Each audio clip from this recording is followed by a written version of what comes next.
Hi ಎಲ್ಲರಿಗೂ ನಮಸ್ತೆ, welcome back to my YouTube channel ಅಂತ ಹೇಳ್ತಾ ನಾನು ಇವತ್ತು ನಿಮ್ಗೆ ತಿಳಿಸ್ಕೊಡಕ್ಕೆ ಬಂದಿರೋ ವಿಷಯ ಏನಪ್ಪ ಅಂತ ಅಂದರೆ, ಎಷ್ಟೊಂದು ಜನಕ್ಕೆ ಇನ್ಸ್ಟಾಗ್ರಾಮಲ್ಲೂ ದುಡ್ಡು ಮಾಡ್ಬೋದಾ ಅಂತ ಅನ್ನೋದು ಒಂದು ಡೌಟ್ ಇರುತ್ತೆ. ಹೌದು, ಮಾಡ್ಬೋದು ಅಂತಲೇ ಹೇಳ್ತೀನಿ. ಹೇಗೆ ಅನ್ನೋದು ಕೂಡ ಡೌಟ್ ಇರುತ್ತೆ. ಅದನ್ನು ನಾನು ವೀಡಿಯೋದಲ್ಲಿ ತಿಳಿಸ್ಕೊಡ್ತೀನಿ. ಕಂಪ್ಲೀಟ್ ಸ್ಕಿಪ್ ಮಾಡ್ದಂಗೆ ಸ್ಟೆಪ್ ಬೈ ಸ್ಟೆಪ್ ಹೇಳ್ಕೊಡ್ತೀನಿ.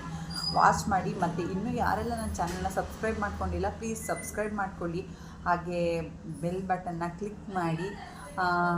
ಹಾಗೆ ವಿಡಿಯೋ ಇಷ್ಟ ಆದರೆ ಒಂದು ಲೈಕ್ ಮಾಡಿಬಿಡಿ ಅಂತ ಹೇಳ್ತಾ, ಎನಿವೇಸ್ ಗೈಸ್, ತುಂಬ ಜನ ಕ್ವೆಶನ್ಸು. ಇವಾಗ ರೀಲ್ಸ್ ಅಪ್ಲೋಡ್ ಮಾಡ್ತಿದ್ದೀವಲ್ವ, ಅದಕ್ಕೆ ನಮಗೆ ಅಮೌಂಟ್ ಬರುತ್ತಾ ಅಥವಾ ಸುಮ್ಮನೆ ಏನಾದರೂ ನಾವು ಫ್ರೀಯಾಗಿ ಮಾಡ್ತಿದ್ದೀವ, ಆ ಥರ ಕ್ವೆಶನ್ಸ್ ಕೂಡ ಇರುತ್ತೆ. ನೀವು ಫ್ರೀಯಾಗಿ ಇನ್ಸ್ಟಾಗ್ರಾಮ್ನ ಯೂಸ್ ಮಾಡಬೇಕಂತ ಏನಿಲ್ಲ, ಅದರಿಂದನೂ ಕೂಡ ಅರ್ನಿಂಗ್ಸ್ ಮಾಡ್ಬೋದು. ಬಟ್ ಆದರೆ ಏನಪ್ಪ ಅಂದರೆ, ಇನ್ಸ್ಟಾಗ್ರಾಮಿಂದ ನಿಮ್ಗೆ ಯಾವುದೇ ಥರದ ದುಡ್ಡು ಬರಲ್ಲ. ಈಗ ಯೂಟ್ಯೂಬಿಂದ 1000 ಸಬ್ಸ್ಕ್ರೈಬರ್ಸು 4000 ವಾಚ್ ಅವರ್ಸ್ ಆದರೆ ಅಮೌಂಟ್ ಬರುತ್ತೆ ಅನ್ನೋದು ಒಂದು ರೂಲ್ಸ್ ಇದೆ. ನೆಕ್ಸ್ಟ್ ನಿಮಗೆ FBನಲ್ಲೋದ್ರೆ, ಫೇಸ್ಬುಕ್ಕಲ್ಲೋದ್ರೆ ಅದಕ್ಕೂ 5000 ಸಬ್ಸ್ಕ್ರೈಬರ್ಸು ಇಷ್ಟು ವಾಚ್ ಅವರ್ಸ್ ಅಂತ, ಆ ಥರನೂ ಎಲ್ಲದರಲ್ಲೂ ಒಂದೊಂದು ಪ್ರೊಸೀಜರ್ ಇದೆ. ಬಟ್ ಇನ್ಸ್ಟಾಗ್ರಾಮ್ ಅವರು ನಮಗೆ ಯಾವುದೇ ದುಡ್ಡನ್ನ ಕೊಡಲ್ಲ, ಮತ್ತು ಅಲ್ಲಿಂದ ಯಾವುದೇ ಥರ ಅರ್ನಿಂಗ್ಸ್ ಆ ಪ್ಲಾಟ್ಫಾರ್ಮಿಂದ ನಮಗೆ ಸಿಗಲ್ಲ. ಅಲ್ಲಿಂದ ಏನಂತ ಅಂದರೆ, ನಾವು ದುಡ್ಡು ಮಾಡಬೇಕಾಗುತ್ತೆ ಅದನ್ನೇ ಪ್ಲ್ಯಾಟ್ಫಾರ್ಮ್ನ ಯೂಸ್ ಮಾಡಿಕೊಂಡು ಅಂತ ಹೇಳ್ತೀನಿ. ಹೇಗಪ್ಪ ದುಡ್ಡು ಮಾಡೋದು ಅಂತ ಯೋಚನೆ ಮಾಡ್ತಿದ್ದೀರಾ. ಎಷ್ಟೊಂದು ಜನ ಇನ್ಸ್ಟಾಗ್ರಾಮಲ್ಲಿ ಅದಕ್ಕೆ ಇನ್ವೆಸ್ಟ್ ಮಾಡಬೇಕು, ಇಷ್ಟಕ್ಕೆ ಇನ್ವೆಸ್ಟ್ ಮಾಡಬೇಕು, ಅಷ್ಟು ಅಮೌಂಟ್ ಬರುತ್ತೆ, ಇಷ್ಟು ಅಮೌಂಟ್ ಬರುತ್ತೆ ಅಂತ ಅಂದ್ಬಿಟ್ಟು ನಿಮಗೆ ಮಿಸ್ಗೈಡ್ ಮಾಡ್ತಾ ಇರ್ತಾರೆ. ಸೊ ನಾನು ನಿಮ್ಮಲ್ಲಿ ರಿಕ್ವೆಸ್ಟ್ ಮಾಡೋದೇನಂತ ಅಂದರೆ, ಇನ್ವೆಸ್ಟ್ ಮಾಡಿ ಮಾಡೋ ಅಂಥ ಕೆಲಸನ ಯಾವುದನ್ನು ಮಾಡೋಕ್ಕೆ ಹೋಗ್ಬಿಡಿ. ಫಸ್ಟು ಒಂದು ಫ್ರಾಡ ಏನು ಅಂತ ಅಂದ್ಬಿಟ್ಟು ಅದನ್ನು ಚೆಕ್ ಮಾಡ್ಕೋಬೇಕಾಗುತ್ತೆ. ಇಲ್ಲ ಅಂತಂದರೆ ಎಷ್ಟೊಂದು ಜನ ಇನ್ವೆಸ್ಟ್ ಮಾಡಿದ್ಮೇಲೂ ಮೋಸ ಮಾಡೋಂಥ ಚಾನ್ಸಸ್ ಇರುತ್ತೆ. ಅಷ್ಟೊಂದು ಜನಕ್ಕೆ ಇನ್ವೆಸ್ಟ್ಮೆಂಟ್ ಮಾಡೋಕ್ಕಾಗಲ್ಲ. ಸೊ ಏನಾದರೂ ನಾವು ಅರ್ನಿಂಗ್ ಮಾಡಬೇಕು ಅಂತ ಇರ್ತಾರೆ. ಹೌಸ್ ವೈಫ್ಸು, ಸ್ಟೂಡೆಂಟ್ಸು, ಅವ್ರಿಗೆಲ್ಲ ಇನ್ವೆಸ್ಟ್ ಮಾಡೋಕ್ಕಾಗಲ್ಲ. ಸೊ ಹೇಗೆ ಅರ್ನಿಂಗ್ಸ್ ಮಾಡ್ಬೋದು ಅನ್ನೋದು ಅವ್ರದ್ದೊಂದು ಕ್ವೆಶನ್ಸ್ ಇರುತ್ತೆ. ಸೊ ಅವ್ರಿಗೂ ಇನ್ಸ್ಟಾಗ್ರಾಮ್ ಒಳ್ಳೆ ಪ್ಲ್ಯಾಟ್ಫಾರ್ಮ್ ಆಗಿದೆ. ನೀವು ಒಳ್ಳೆ ರೀತಿಲಿ ಅದನ್ನು ಯೂಸ್ ಮಾಡಿಕೊಂಡು ಅರ್ನಿಂಗ್ಸ್ನ ಮಾಡ್ಬೋದು ಅಂತಲೇ ಹೇಳ್ತೀನಿ. ಕೆಲವೊಬ್ರು ಅದನ್ನು ಟೈಮ್ ಪಾಸಿಗಾದರೂ ಯೂಸ್ ಮಾಡ್ತಾ ಇರ್ತಾರೆ. ಸೊ ಇನ್ನು ಕೆಲವೊಬ್ಬರು, ಎಷ್ಟೊಂದು ಜನ ಇವಾಗ ಇನ್ಸ್ಟಾಗ್ರಾಮ್ನ ಒಳ್ಳೆ ಅರ್ನಿಂಗ್ಸ್ ಪ್ಲ್ಯಾಟ್ಫಾರ್ಮ್ ಆಗಿ ಚೇಂಜ್ ಮಾಡ್ಕೊಂಡಿದ್ದಾರೆ. ಫಸ್ಟೆಲ್ಲ ಕ್ರೇಜ್ ಇತ್ತು, ಅನ್ನೆಸೆಸರಿ ವೀಡಿಯೋಸ್ ಎಲ್ಲ ಬರ್ತಾ ಇರುತ್ತೆ, ಅವ್ರಿಗೆಲ್ಲ ಅದನ್ನ ಹೆಂಗೆ ಯೂಸ್ ಮಾಡಬೇಕಂತಲೇ ಗೊತ್ತಾಗಲ್ಲ. ಒಳ್ಳೊಳ್ಳೆ ಕಂಟೆಂಟ್ ಕ್ರಿಯೇಷನ್ ಇದೆ, ಪೇಯ್ಡ್ ಪ್ರಮೋಷನ್ಸ್ ಇದೆ, ಕೊಲಾಬ್ರೇಷನ್ಸ್ ಇದೆ, ಇಷ್ಟೆಲ್ಲ ಇರೋದ್ರಿಂದ. ಮತ್ತು ಇನ್ನೊಂದು ಏನಂದರೆ, ಅಫಿಲೇಟಿಂಗ್ ಮಾರ್ಕೆಟಿಂಗ್ ಮುಂಚೆ ಎಲ್ಲ ತುಂಬ ಕಡಿಮೆ ಇತ್ತು. ಮೀಶೋದಲ್ಲೆಲ್ಲ ಮುಂಚೆ ರೀಸೆಲ್ಲಿಂಗ್ ಸ್ಟಾರ್ಟ್ ಆಗಿತ್ತು. ಬಟ್ ಇವಾಗ ಅಫಿಲೇಟಿಂಗ್ ಮಾರ್ಕೆಟಿಂಗ್ ಅಂತ ಓಪನ್ ಆಗಿ ಪ್ರತಿಯೊಬ್ಬರು ಐಡಿನಲ್ಲೂ ಅಫಿಲೇಟಿಂಗ್ ಮಾರ್ಕೆಟಿಂಗ್ ಕ್ರಿಯೇಟ್ ಆಗಿದೆ. ಲಕ್ಷಾಂತರ ರೂಪಾಯಿ ದುಡಿತಾ ಇದ್ದಾರೆ ಅಫಿಲೇಟಿಂಗ್ ಮಾರ್ಕೆಟಿಂದ ಅಂತಲೇ ಹೇಳ್ಬೋದು. ಅಂದರೆ ಅದಕ್ಕೆ ಅದರದ್ದೇ ಆದಂಥ ಕೆಲವೊಂದು ಪ್ರೊಸೀಜರ್ಸ್ ಇರುತ್ತೆ. ಸೊ ಎನಿವೇಸ್ ಗೈಸ್, ನಾನು ಇವತ್ತು ನಿಮಗೆ ಇನ್ಸ್ಟಾಗ್ರಾಮಿಂದ ಹೇಗೆ ದುಡ್ಡು ಮಾಡೋದು ಅಂತ ಅಂದ್ಬಿಟ್ಟು ಹೇಳ್ಕೊಡ್ತೀನಿ. ಫಸ್ಟ್ ಪ್ರೊಸೀಜರ್ ಬಂದ್ಬಿಟ್ಟು ಕೊಲಾಬ್ರೇಷನ್ ಅಂತ ಅಂದರೆ ಏನಪ್ಪ ಅಂತಂದರೆ, ಈಗ ಬ್ರ್ಯಾಂಡ್ ಕಂಪ್ನಿಗಳಿರುತ್ತಲ್ಲ, ನಿಮಗೆಲ್ಲ ತುಂಬ ಫಾಲೋವರ್ಸ್ ಇರ್ತಾರೆ, 1 ಲಕ್ಷ 2 ಲಕ್ಷ ಫಾಲೋವರ್ಸ್ ಇದ್ದಾರೆ ಅಂತ ಅಂದರೆ, ಅದರಲ್ಲಿ ಅವರೇ ನಿಮ್ಮನ್ನ ಹುಡುಕೊಂಬಂದು ನಿಮ್ಮ ಪೇಜ್ನ ಅದೆಲ್ಲ ಇನ್ಸೈಟ್ಸ್ ಎಲ್ಲ ನೋಡಿಬಿಟ್ಟು, ಅದಾದಮೇಲೆ ನಿಮಗೆ ಅವ್ರದ್ದೊಂದು ಕಂಪ್ನಿದ್ದು ಅಥವಾ ಅವ್ರ ಪ್ರಾಡಕ್ಟ್ಸ್ದು ಏನೋ ಕೊಟ್ಬಿಟ್ಟು ನಿಮಗೆ ಕೊಲಾಬ್ ಮಾಡಿಕೊಡಿ, ಇದ್ರ ಬಗ್ಗೆ ರಿವ್ಯೂ ಕೊಡಿ, ಆ ಥರ ಎಲ್ಲ ಹೇಳ್ತಾರೆ. ಇವಾಗ 1,00,000 ಫಾಲೋವರ್ಸ್ ಇರೋರೇ ಈ ಕೊಲಾಬ್ರೇಷನ್ ಮಾಡಬೇಕಾ? ಕಡಿಮೆ 100 ಫಾಲೋವರ್ಸ್ ಇದ್ದರೂ ಮಾಡೋಕ್ಕಾಗಲ್ವಾ? 500 ಫಾಲೋವರ್ಸ್ ಇದ್ದರೆ ಮಾಡೋಕ್ಕಾಗಲ್ವಾ? ಅಥವಾ 1,00,000ಕ್ಕಿಂತ ಕಡಿಮೆ ಫಾಲೋವರ್ಸ್ ಇದ್ದರೆ ಮಾಡೋಕ್ಕಾಗಲ್ವಾ ಅನ್ನೋದು ನಿಮ್ಮ ಕ್ವೆಶನ್ಸ್ ಆಗಿರುತ್ತೆ. ನಿಜವಾಗ್ಲೂ ನೀವು 100 ಫಾಲೋವರ್ಸ್ ಇದ್ರೂ ಮಾಡ್ಬೋದು, 500 ಫಾಲೋವರ್ಸ್ ಇದ್ರೂ ಮಾಡ್ಬೋದು. ನಿಮ್ಮ ವೀಡಿಯೋಸು ಯಾವ ಥರ ವ್ಯೂಸ್ ರೀಚ್ ಆಗುತ್ತೆ ಅನ್ನೋದ್ರ ಮೇಲೆ ಡಿಪೆಂಡ್ ಅಪಾನ್ ಆಗಿರುತ್ತೆ. ಸೊ ನೀವು ಈಗ 100 ಫಾಲೋವರ್ಸಿಂದನೂ ಕೂಡ ಸ್ಟಾರ್ಟ್ ಮಾಡ್ಬೋದಾಗಿದೆ.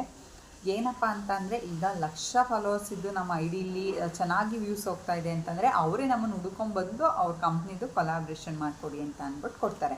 ಸೊ ಇಲ್ಲ, ನಮಗೆ ಫಾಲೋವರ್ಸ್ ಕಡಿಮೆ ಇದ್ದಾರೆ ಅಂತ ಅಂದಾಗ ನಾವೇನು ಮಾಡಬೇಕಂತಂದರೆ, ನಾವೇ ಅವರ ವೆಬ್ಸೈಟ್ನ ಹುಡ್ಕೊಂಡೋಗಿ ಅಲ್ಲಿ ನಮ್ಮ ಇನ್ಸ್ಟಾಗ್ರಾಮ್ ಐಡಿನ ಹಾಕಿಬಿಟ್ರೆ, ಆಮೇಲೆ ನೆಕ್ಸ್ಟ್ ಅವರು ಸೆಲೆಕ್ಟ್ ಮಾಡಿಬಿಟ್ಟು ನಮಗೂ ಇಂಥ ಟಾಪಿಕ್ ಅಂತ ಕೊಡ್ತಾರೆ. ಆ ಟಾಪಿಕ್ನ ನಾವು ನಮ್ಮ ರೀಲ್ ಮಾಡಿ ಅದನ್ನು ನಮ್ಮ ಐಡಿ ಜೊತೆ ಕೊಲಾಬ್ ಮಾಡಿಕೊಂಡು, ಸೊ ಅವರಿಗೆ ನಾವು ಮಾಡಿರೋಂಥ ವೀಡಿಯೋಸ್ನ ಫಸ್ಟು ಕಳಿಸ್ಕೊಡ್ಬೇಕಾಗುತ್ತೆ. ಅವರು ಓಕೆ ಮಾಡಿದ್ಮೇಲೆ ಆ ರೀಲ್ಸು, ಆ ಪ್ರಾಡಕ್ಟ್ ಏನು ಕೊಟ್ಟಿದ್ದಾರೆ ಅದಕ್ಕೆ ಸಂಬಂಧಪಟ್ಟಂಗೆ ವೀಡಿಯೋನ ಕ್ರಿಯೇಟ್ ಮಾಡಿ ಅವ್ರು ಓಕೆ ಮಾಡಿದ ಮೇಲೆ ನಾವು ಅದನ್ನು ಅಪ್ಲೋಡ್ ಮಾಡ್ಬೋದಾಗಿರುತ್ತೆ. ಆ ಥರನ ಕೂಡ ಕೊಲಾಬ್ರೇಷನ್ ನಡೆಯುತ್ತೆ. ಈಗ ನಾವು ಹುಡ್ಕೊಂಡೋಗಿ ಕಡಿಮೆ ಫಾಲೋವರ್ಸ್ ಇರೋರು ಅಪ್ಲೈ ಮಾಡಿರ್ತೀವಲ್ವ ಕೊಲಾಬ್ರೇಷನ್ಗೆ, ಬ್ರ್ಯಾಂಡ್ ಕೊಲಾಬ್ರೇಷನ್ಗೆ ಅಂತ ಅಂದ್ಬಿಟ್ಟು, ಅದನ್ನು ಕೂಡ ಆಗುತ್ತೆ. ಅಪ್ಲೈ ಮಾಡಿದ್ಮೇಲೆ ಅವರು ನಮಗೆ ಸ್ವಲ್ಪ ರಿಪ್ಲೈ ಮಾಡೋ ತನಕ ವೆಯ್ಟ್ ಮಾಡಬೇಕಾಗುತ್ತೆ. ರಿಪ್ಲೈ ಮಾಡಿ ನಮಗೆ ಕೊಲಾಬ್ರೇಷನ್ಗೆ ಅಂತ ಅಂದ್ಬಿಟ್ಟು ಒಂದು ಪ್ರಾಡಕ್ಟ್ ಏನೋ ಕಳಿಸಿದ ಮೇಲೆ ಅದು ರಿವ್ಯೂ ಕೊಟ್ಟು ಒಂದು ವೀಡಿಯೋ ಮಾಡಿ ಅವ್ರಿಗೆ ಕಳಿಸಿ, ಅದು ಓಕೆ ಆದಮೇಲೆ ನಾವು ನಮ್ಮ ಐಡಿನಲ್ಲಿ ಮೆನ್ಷನ್ ಮಾಡಿ ಹಾಕಬೇಕಾಗುತ್ತೆ. ಇದು ಕೊಲಾಬ್ರೇಷನ್ ಟೈಪ್ ಆದರೆ. ಇನ್ನೊಂದು ಬರುತ್ತೆ ಪ್ರಮೋಷನ್ ಅಂತ ಅಂದ್ಬಿಟ್ಟು. ಪ್ರಮೋಷನ್ ಅಂತ ಅಂದರೆ ಏನಪ್ಪ ಅಂದರೆ ಇವಾಗ ತುಂಬ ದೊಡ್ಡ ದೊಡ್ಡ ಕಂಪ್ನಿಗಳು ಏನಲ್ಲ, ಇವಾಗ ಸಣ್ಣ ಸಣ್ಣದಾಗಿ ಸ್ಟಾರ್ಟ್ ಮಾಡಿದ್ದಾರೆ ಅಂತಲೇ ಅಂದ್ಕೊಂಡ್ರು ಅವರಿಗೆ ಇವಾಗ ಒಂದು ಇನ್ಸ್ಟಾಗ್ರಾಮಲ್ಲಿ ಪೇಜ್ ಇರುತ್ತೆ ಅವ್ರದ್ದು, ಅಂಗಡಿನೋ ಅಥವಾ ಆಫೀಸೋ ಅಥವಾ ಏನೇ ಬಟ್ಟೆ ಅಂಗಡಿ ಆಗಿರ್ಬೋದು ಆ ಥರ. ಇವಾಗೆಲ್ಲ ಪ್ರಮೋಷನ್ಸ್ ತುಂಬ ಆಗ್ಬಿಟ್ಟಿದೆ, ಪ್ರತಿಯೊಬ್ಬರು ಪ್ರಮೋಷನ್ ಅನ್ನೋದೇ ನಡೀತಾ ಇದೆ. ಇನ್ಸ್ಟಾಗ್ರಾಮಲ್ಲಿ ಆಲ್ಮೋಸ್ಟ್ ನೋಡ್ತಾ ಇದ್ದರೆ ಬರೀ ಪ್ರಮೋಷನ್ ವೀಡಿಯೋಸ್ಗಳೇ ಬರ್ತವೆ. ಮತ್ತು ಬ್ರ್ಯಾಂಡ್ ಕೊಲಾಬ್ರೇಷನ್ ಕೂಡ ಇವಾಗ ಜಾಸ್ತಿ ಆಗಿದೆ ಅಂತಲೇ ಹೇಳ್ಬೋದು. ಫಸ್ಟೆಲ್ಲ ಬೆರಳೆಣಿಕೆಗೆ ಅಷ್ಟೇ ಪ್ರಮೋಷನ್ಸ್ ವೀಡಿಯೋಗಳು, ಕೊಲಾಬ್ರೇಷನ್ ವೀಡಿಯೋಗಳೆಲ್ಲ ಸಿಗ್ತಾಯಿದ್ವಿ. ಇವಾಗಂತೂ ತುಂಬ ಜಾಸ್ತಿ ಆಗಿದೆ. ನೆಕ್ಸ್ಟ್ ಈಗ ಪ್ರಮೋಷನ್ ಅಂತ ಅಂದರೆ ಹೇಳಿದ್ನಲ್ಲ ಆಗಲೇ, ಈಗ ಸಣ್ಣ ಪುಟ್ಟದಾಗಿ ಬಿಸ್ನೆಸ್ ಸ್ಟಾರ್ಟ್ ಮಾಡಿರ್ತಾರೆ, ಅವ್ರದ್ದು ಒಂದು ಪೇಜ್ ಇರುತ್ತೆ ಅವ್ರ ಬಿಸ್ನೆಸ್ ಬಗ್ಗೆ. ಆ ಪೇಜ್ನ ನಾವು ಪ್ರಮೋಷನ್ ಮಾಡಿಕೊಡೋದು, ಅವ್ರ ಅಂಗಡಿ ಹತ್ರ ಹೋಗಿ ಒಂದು ಸಣ್ಣದಾಗಿ ವಿಡಿಯೋ ಮಾಡಿ ಅವರ ಅಂಗಡಿ ಬಗ್ಗೆ ಪಾಸಿಟಿವ್ ಆಗಿ ಮಾತಾಡಿ, ಆ ಥರ ಏನಿದೆ ಅಲ್ಲಿ ಪ್ಲಸ್ ಪಾಯಿಂಟ್ಸ್ ಅದನ್ನೆಲ್ಲ ಎಕ್ಸ್ಪ್ಲೇನ್ ಮಾಡಿ ನಾವು ಅದನ್ನು ಪ್ರಮೋಷನ್ನಾಗಿ ಒಂದು ವಿಡಿಯೋ ಕ್ರಿಯೇಟ್ ಮಾಡಿ ಕೊಟ್ಟರೆ ಅದರ ಪ್ರಮೋಷನ್ ಆಗುತ್ತೆ. ನೆಕ್ಸ್ಟ್ ಇವಾಗ ಅಫಿಲೇಟಿಂಗ್ ಮಾರ್ಕೆಟಿಂಗ್ ತುಂಬ ಏನಪ್ಪ ಅಂತಂದರೆ ಫುಲ್ ಇನ್ಸ್ಟಾಗ್ರಾಮ್ ಓಪನ್ ಮಾಡಿದ್ರೆ ಸಾಕು ಅಫಿಲೇಟಿಂಗ್ ಮಾರ್ಕೆಟಿಂಗ್ ಫುಲ್ ಇವಾಗೆಲ್ಲ ಫುಲ್ ಟ್ರೆಂಡಿಂಗಲ್ಲಿ ಓಡ್ತಿರೋದೆ ಅಫಿಲೇಟಿಂಗ್ ಮಾರ್ಕೆಟಿಂಗ್. ಸೊ ಏನಪ್ಪ ಅಫಿಲೇಟಿಂಗ್ ಮಾರ್ಕೆಟಿಂಗ್ ಅಂತ ನೀವು ಕೇಳ್ತಿದ್ದೀರಲ್ವಾ. ಬಿಫೋರ್ ನಾವು ಪರ್ಚೇಸ್ ಮಾಡೋದಕ್ಕಿಂತ ಮುಂಚೆ ಒಂದು ಪ್ರೊಸೀಜರ್ ಇದೆ.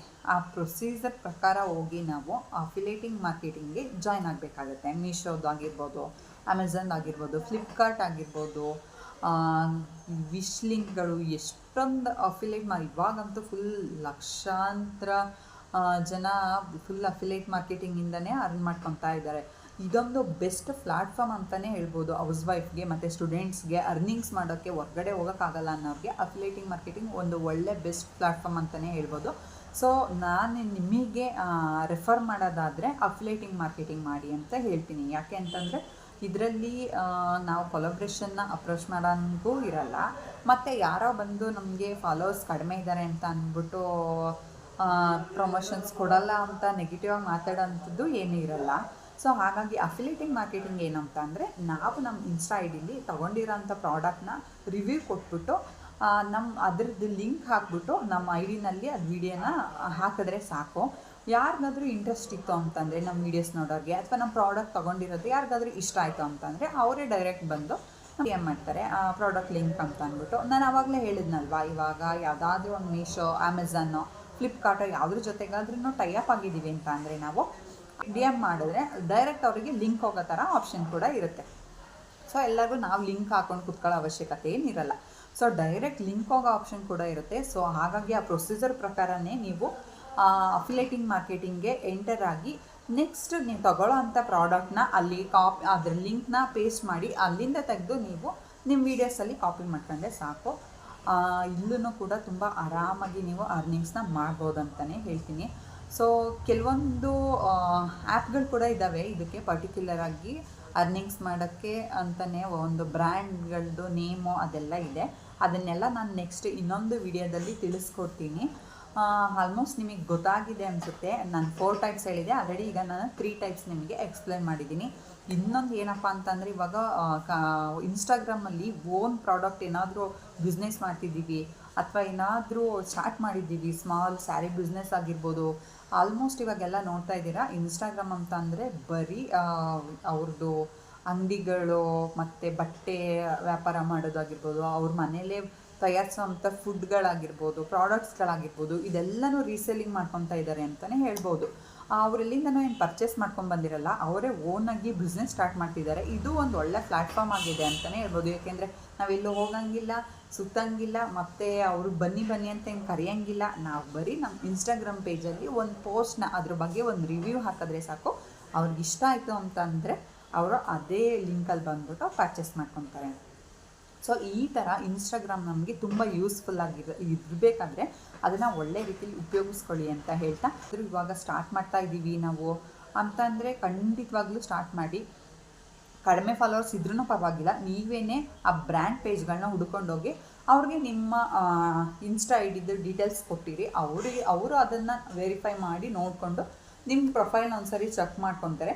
ಚೆಕ್ ಮಾಡ್ಕೊಂಡು ಆದಮೇಲೆ ಆಯ್ತಪ್ಪ ತುಂಬ ಅರ್ನಿಂಗ್ಸ್ ಏನು ಮಾಡೋಕ್ಕಾಗಲ್ಲ ಅಂತಂದ್ರೆ ಆಯ್ತಪ್ಪ ಈ ಕಂಟೆಂಟಿಗೆ ಇಷ್ಟು ಕೊಡ್ತೀವಿ, ಇಂಥ ಪ್ರಾಡಕ್ಟ್ ಕೊಡ್ತೀವಿ, ಈ ಥರ ಒಂದು ವೀಡಿಯೋ ಕ್ರಿಯೇಟ್ ಮಾಡಿ ನೀವು ನಮಗೆ ಕಳಿಸ್ಕೊಡಿ, ಅದಾದಮೇಲೆ ನಾವು ವೆರಿಫೈ ಮಾಡ್ತೀವಿ, ನೋಡ್ತೀವಿ ಅಂತ ಅಂದ್ಬಿಟ್ಟು ನಮಗೆ ಅದನ್ನು ಫಾಲೋ ಅಪ್ ಮಾಡಿಸ್ತಾರೆ. ನಾವು ಅದ್ರ ಪ್ರಕಾರ ಅವ್ರು ಕೊಡೋ ಪ್ರಾಡಕ್ಟ್ ಮೇಲೆ ಏನು ವೀಡಿಯೋಸ್ ಮಾಡಬೇಕು, ಏನು ಕೊಲಾಬ್ರೇಷನ್ ಮಾಡಿಕೊಡ್ಬೇಕು ಅನ್ನೋದನ್ನ ನೋಡಿ ಪ್ರಿಪೇರ್ ಆಗಿ ಮಾಡಿ ಕೊಟ್ಟು, ಆಗಿ ಕಡಿಮೆ ಫಾಲೋವರ್ಸ್ ಇರೋರು ನಾವೇ ಅವ್ರನ್ನ ಹುಡ್ಕೊಂಡೋಗಿ ಅವ್ರ ಪೇಜ್ನ ಸರ್ಚ್ ಮಾಡಿ, ಅಂದರೆ ಬ್ರ್ಯಾಂಡ್ ಕೊಲಾಬ್ರೇಷನ್ ಯಾವ್ಯಾವ ಕಂಪನಿಗಳಿದ್ದಾವೆ ಅದೆಲ್ಲ ಸರ್ಚ್ ಮಾಡಿ ನಮ್ಮ ಇನ್ಸ್ಟಾಗ್ರಾಮ್ ಪೇಜು, ನಮ್ಮ ಪ್ರೊಫೈಲ್ ಏನಿದೆ ಅವ್ರಿಗೆ ಶೇರ್ ಮಾಡಿದ್ರೆ ಅವರು ಓಕೆ ಮಾಡಿ ನಮಗೆ ಕೊಲಾಬ್ರೇಷನ್ಗೆ ಪರ್ಮಿಷನ್ ಕೊಡ್ತಾರೆ ಅಂತಲೇ ಹೇಳ್ಬೋದು. ಇವಾಗೆಲ್ಲ ಸೋಷಿಯಲ್ ಮೀಡಿಯಾನ ತುಂಬ ಜನ ಅರ್ನಿಂಗ್ಸ್ಗೆ ಕೂಡ ಯೂಸ್ ಮಾಡ್ಕೊತಾ ಇದ್ದಾರೆ. ಸೊ ನಾನು ನಿಮಗೆ ರೆಫರ್ ಮಾಡೋದೇನಪ್ಪ ಅಂತಂದರೆ, ಸುಮ್ಮನೆ ಟೈಮ್ ವೇಸ್ಟ್ ಮಾಡೋದ್ರ ಬದಲು ಫೋನ್ ಇಟ್ಕೊಂಡು ಇವ್ರ ರೀಲ್ಸ್ನ ನೋಡಿ ಸ್ಕ್ರೋಲ್ ಮಾಡಿಕೊಂಡು ಟೈಮ್ ವೇಸ್ಟ್ ಮಾಡ್ತಿರ್ತೀವಿ. ಮತ್ತು ನಮಗೆ ಒಳ್ಳೆ ಅರ್ನಿಂಗ್ಸ್ ಇರೋಲ್ಲ, ಒಂದೊಳ್ಳೆ ಪ್ರಾಫಿಟ್ ಇರೋಲ್ಲ.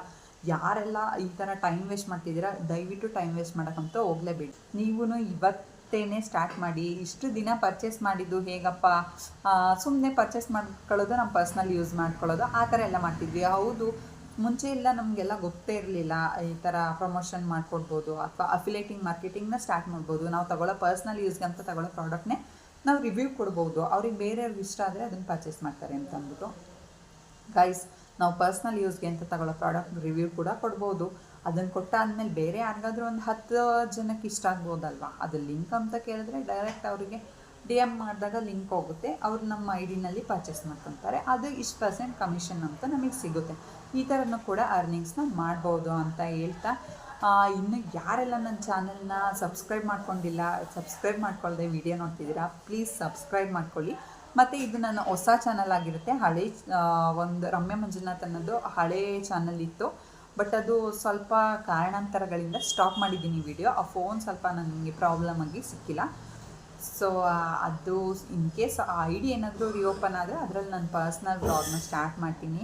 ಇದರಲ್ಲಿ ನಾನು ನಿಮ್ಗೆ ಯೂಸ್ ಆಗೋಂಥ ವ್ಲಾಗ್ಗಳನ್ನ ಕೊಡ್ತಾ ಹೋಗ್ತೀನಿ ಅಂತ ಹೇಳ್ತಾ ಈ ವಿಡಿಯೋನ ಇಲ್ಲಿಗೆ ಎಂಡ್ ಮಾಡ್ತಾಯಿದ್ದೀನಿ. ಮತ್ತೆ ನೆಕ್ಸ್ಟ್ ವಿಡಿಯೋದಲ್ಲಿ ಇನ್ನೊಂದು ಕಂಟೆಂಟ್ ಜೊತೆ ನಿಮಗೆ ಸಿಗ್ತೀನಿ ಅಂತ ಹೇಳ್ತಾ, love you all. Please subscribe ಮಾಡ್ಕೊಳ್ಳೋದು ಮರಿಬೇಡಿ. ಹಾಗೆ ಈ ವಿಡಿಯೋ ಇಷ್ಟ ಆದರೆ ಲೈಕ್ ಮಾಡಿ, ಬೆಲ್ ಬಟನ್ನ ಆನ್ ಮಾಡ್ಕೊಳ್ಳಿ ಅಂತ ಹೇಳ್ತೀನಿ. ಯಾಕೆಂದರೆ ನಾನು ಏನೇ ವಿಡಿಯೋ ಹಾಕಿದ್ರೂ ನಿಮಗೆ ನೋಟಿಫಿಕೇಷನ್ ಬರುತ್ತೆ ಅಂತ ಹೇಳ್ತಾ, love you all. Bye bye.